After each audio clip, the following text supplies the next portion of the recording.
میرے محترم سامعین، اللہ کا پسندیدہ دین، اللہ کا سند یافتہ دین کہ جس کو اللہ نے محفوظ کیا، کبھی انبیاء کے ذریعے، کبھی رسولوں کے ذریعے، کبھی اولی العزم پیغمبروں کے ذریعے، کبھی اولیاء کرام ائمہ معصومین کے ذریعے۔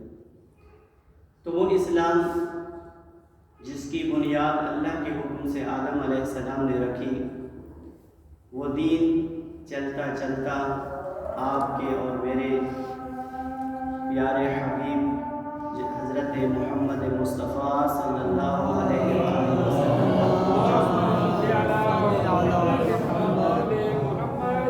تو حضور نے اپنے نبی ہونے کا اعلان 40 برس کی عمر میں کیا۔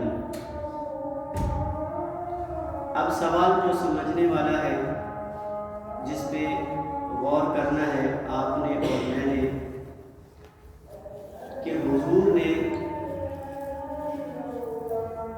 نبوت کا 40 سال کی عمر میں اعلان کیا ہے، ثبوت نہیں۔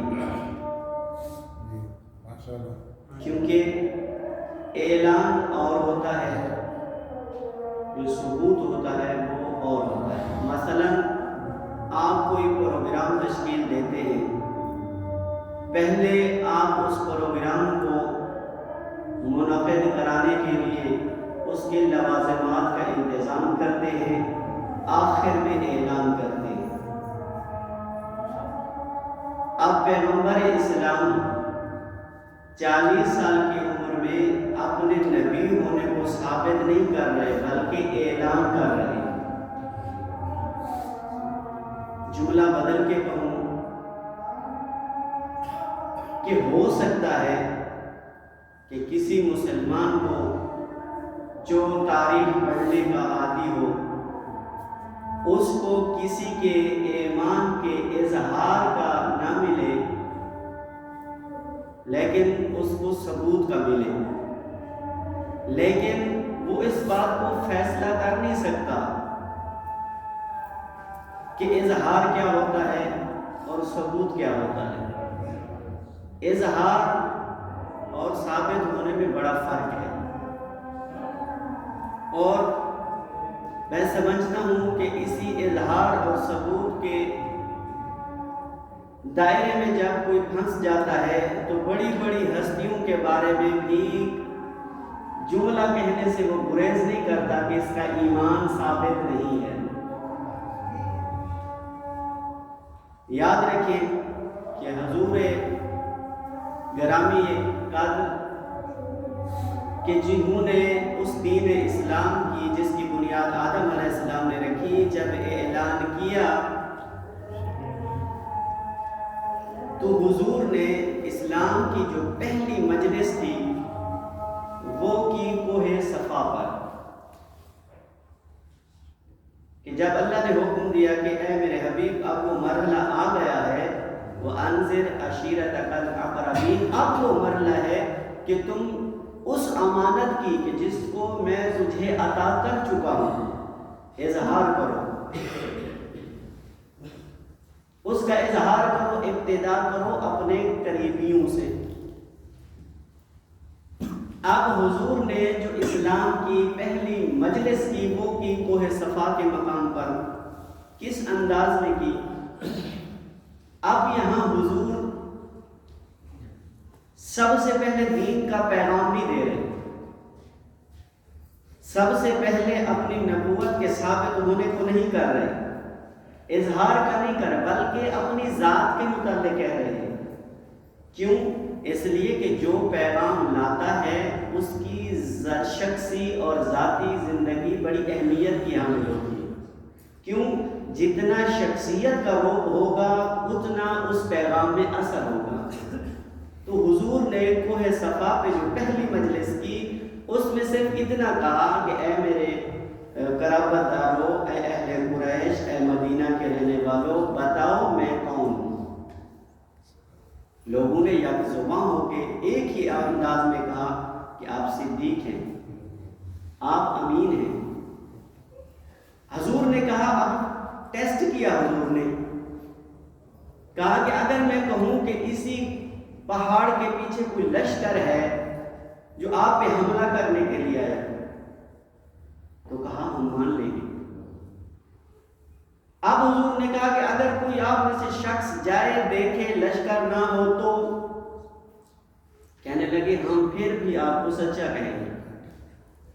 جب یہ ٹیسٹ کر چکے، اب کہا کہ اللہ ایک ہے۔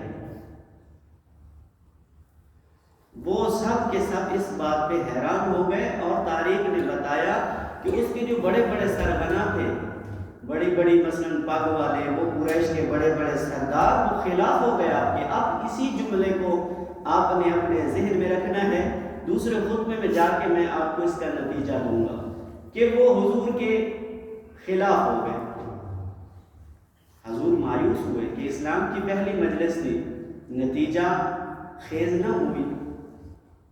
اب حضور نے، تاریخ اسلام یہ کہتی ہے کہ اپنے بھائی علی علیہ السلام سے کہا، جو تاریخ بتاتی ہے کہ علی علیہ السلام کا جو سن مبارک ہے وہ 9 سال 10 سال 11 12 اتنا تک، یا 12 سال 12 سال کے آپ کے اور میرے مولا ہیں۔ حضور فرما رہے ہیں کہ اے علی، اپنے گھر میں دعوت کا اہتمام کرو۔ میں آپ سے سوال کرتا ہوں کہ ایک 12 سال کا بچہ اپنے باپ کے ساتھ رہتا ہے یا علیحدہ رہتا ہے؟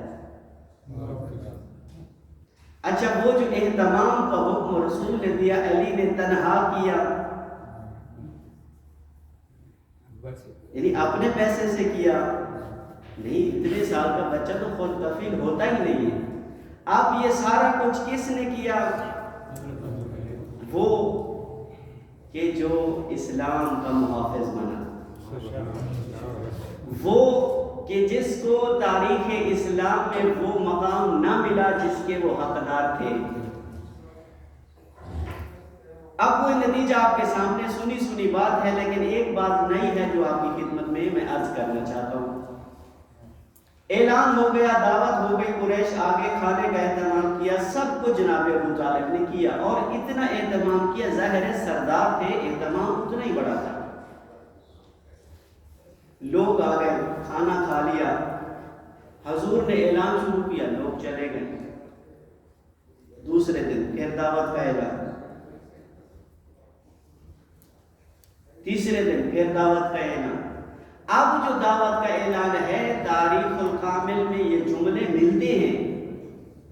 تاریخ الکامل کے یہ جملے ہیں کہ جب تیسرا دن ہوا اس دعوت کا، اب جناب ابو طالب نے اپنے بھتیجے سے کہا اس انداز میں کہ کھانا بعد میں ہوگا، پہلے تم کلام کرو، پہلے تم خطاب کرو۔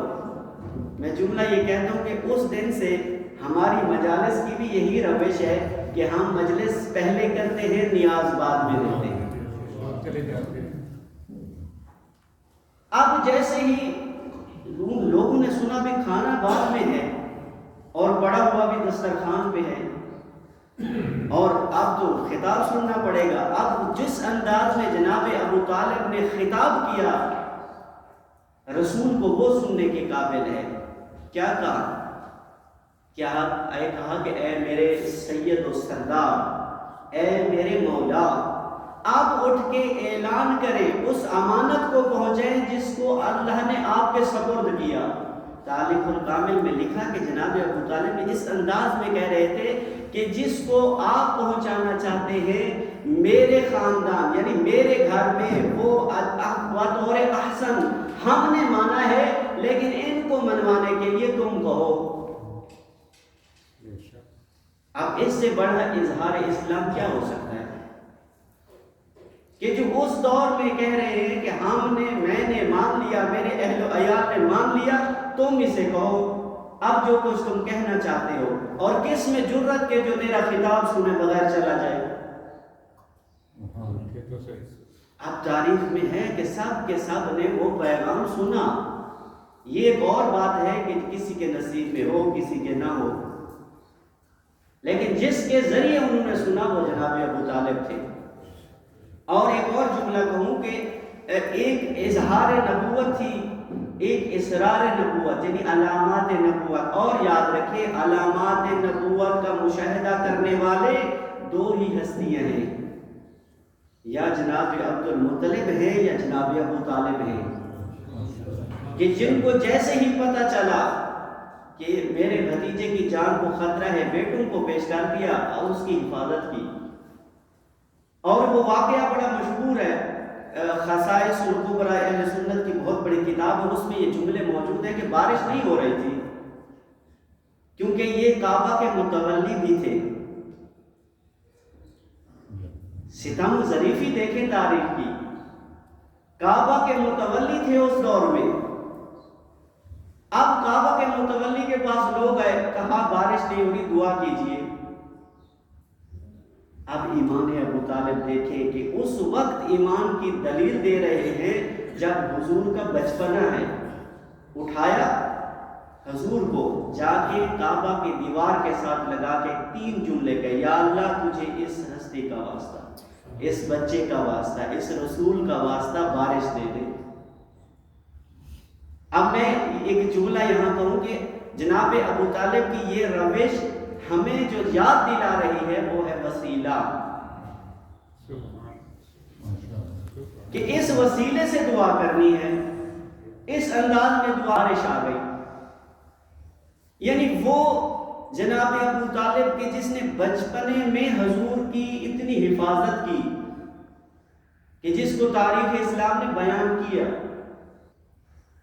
کہ وہ شیب ابی طالب میں بھی اپنے رسول کے ساتھ رہے، اور کس انداز میں رہے۔ کبھی بھی لب پہ یہ لفظ نہیں لائے کہ ہم رسوا ہو گئے، ہم ڈر گئے، بلکہ خود رسول کو کہا کرتے تھے کہ بیٹا گھبرانا نہیں ہے، دین کے معاملے میں یہ وقت آتے ہیں۔ یعنی اس انداز میں حضور کی خدمت کی، اس انداز میں حضور کی حفاظت کی کہ ہر دور میں جب بھی مشکل آئی حضور پہ آگے آ گئے۔ آخر میں ایک جملہ کہوں کہ اسلام کی ابتدا جس گھر سے ہوئی وہ گھر ابو طالب کا تھا، اور جہاں تکمیل دین کی بات ہے کربلا میں، وہاں بھی گھرانہ ابو طالب کا تھا۔